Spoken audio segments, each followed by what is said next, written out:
ሃይ ሰላም እንዴት አላችሁ? ሀሳባውያን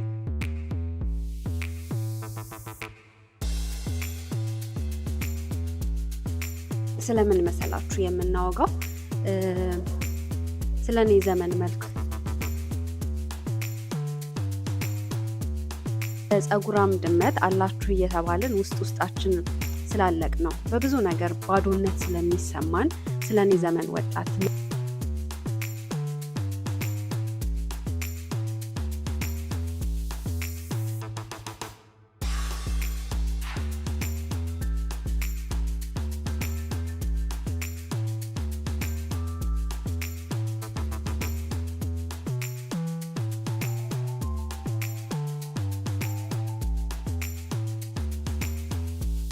ሃይ ሰላም እንዴት አላችሁ? ሀሳባውያን ደህና ናችሁ ወይ? እንዴት ሰነበታችሁ? ዛሬ ስለምን መሰላችሁ የምናወጋው ስለ እኔ ዘመን መልክ ስለ ብቸኝነት እንትን ላይ እዚሁ ዩቲዩብ ባዮዬ ላይ እንደጻፍኩት እንደ ፀጉራም ድመት አላችሁ እየተባልን ውስጣችን ስላለቅ ነው። በብዙ ነገር ባዶነት ስለሚሰማን ስለ እኔ ዘመን ወጣት መልክ ላወጋችሁ ነው የወደድኩት። ሀሳቡን የሰጠኝ ቅድም ላይቭ ላይ ከሆነች ሴት ጋር እያወጋን ነበርና የሁላችንም ስሜት እንደሆነ ይሰማኛል። ሰሞኑን ደግሞ ኮሜዲያን ያሲኖ እየሞከርኩኝ ነው የሚል ቪዲዮ አጋርቶን ሁላችንም ሪሌት አድርገን ነበር ከዛ ቪዲዮ ጋር እና እየሞከርን ነው። ሞክረን ደግሞ እየተበላሸብን ነው። መሞከራችንን ደግሞ ቫሊው የማይሰጡት ታናናሹና ታላላቆቻችን በመሀል እንዲጭፍልቅ ያደረጉን የኔ ዘመን ወጣት አለን እና ስለነሱ ላወጋ ነው የመጣሁት ዛሬ። መፍትሄ ልሰጥ አይደለም፣ እንዲህ ብታደርጉ እንዲህ ብንሆን አይነት ነገር አይደለም። እስካሁን የሰጠንም የለም፣ መፍትሄ ይኖረዋል ብዬም አላሰበም ከመቀበል ውጪ ማለት ነው። ግን ሳይኮሎጂ እንደሚለው የሰው ልጅ ብቻውን እንዳልጎደለበት ሲያውቅ ይድናል አይደል? ብቻችሁን አይደላችሁም፣ ብቻችንን አይደለንም። አንድ ብቻዬንም አይደለሁኝም ልላችሁ፣ እናንተም ብቻችሁን አይደላችሁም ልላችሁ ይሄ ዲጂታል ሀግ እንድንደራረግ ነው የመጣሁትና በማውራት የሚለቅ ነገር አለ፣ እናንተም በመስማት የሚለቅ ነገር አለ። የሚለቅ ሳይሆን ሪሊፍም መልቀቅ ነው የሚሆነው። አይ ዶንት ኖ ይሄ እንዴት ሊገለጽ እንደሚችል፣ ግን ደግሞ ብቻችንን አይደለንም አይነት ስሜት እንዲፈጥርብንም ነው ላውጋ ያሰብኩት። እንደ ፀጉራም ድመት መግቢያ ላይ ቅድም እንዳልኳችሁ እንደ ፀጉራም ድመት አላችሁ እየተባለን ውስጣችንን እያለቀን እንስቃለን፣ እንጫወታለን፣ እንለብሳለን፣ ያምርብናል። እዛ ቪዲዮ ላይ ያየሁት አንድ ኮሜንት ነበረ ብዙ ላይክ ያለው ማለት ነው።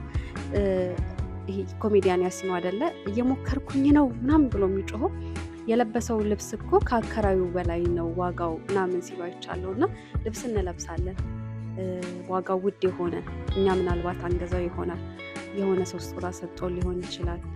ልብሳችን ያምራል፣ የምንቀመጥበት ቦታ ያምራል፣ የምንይዘው ስልክ ያምራል፣ ግን ውስጣችንን አልቀናል። ባለፈው ኢትዮጵያ ነበርኩኝ እና ከተማው ሁሉ ሰው ይመገባል። ውድ ምንድን ነው በጣም ብር እያወጣ ይመገባል።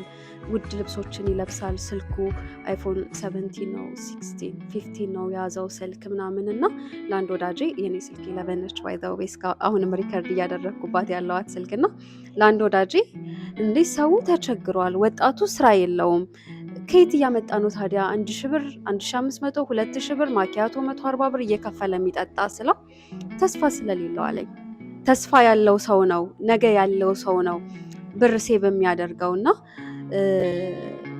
ይሄንን ብር ቆጥቤው ነገ ቤት ካልሰራልኝ፣ ይሄንን ብር ቆጥቤው ነገ የምፈልገውን ህይወት ካላኖረኝ ዛሬ ኑሪው ነገ ለራሱ ነገ አለው። ነገ ግድ ትከሻውን ሰብቆ ስለነገ ዛሬ ላይ ብቻ ያገኛትን እየደፋ የሚኖር ወጣት ስለሆነ ነው አለኝና ነገ የሌለው ወጣት ነን። ወጣት እንኳን ከ20ዎቹ ከ25 በላይ ላለን ሰዎች ወጣት ነን በእርግጥ ግን ደግሞ እንደ ሽማግሌ ነው እየኖርን ያለ ነውና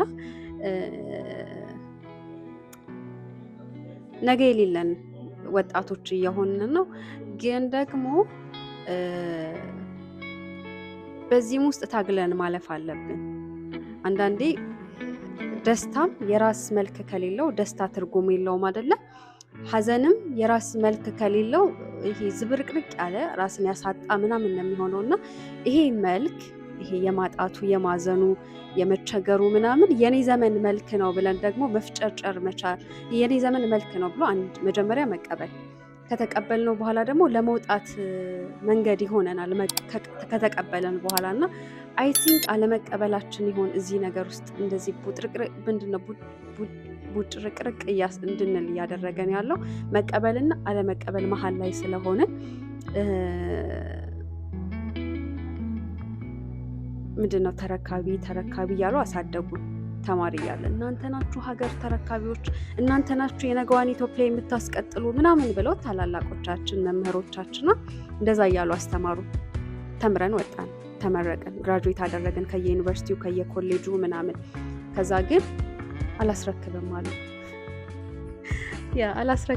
አሉን። የሆነው እንደዛ ነው አይደል? በየቢሮ ምናምን ወጣቶች አሉ በእርግጥ ግን አብዛኛው ይሄ ኮር የሚባሉ ቦታዎች ላይ ምናምን ታላላቆች ነው ያሉት። አሁን የወጣቱ ተራ ነው ብለው አልለቀቁልንም።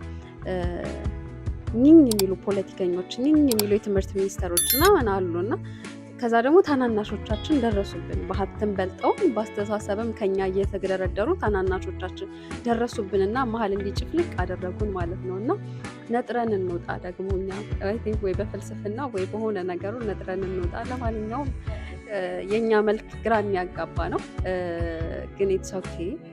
መኖር ይቀጥላል። መኖር መቀጠሉ ካልቀረስ ድረስ መልክ ያለው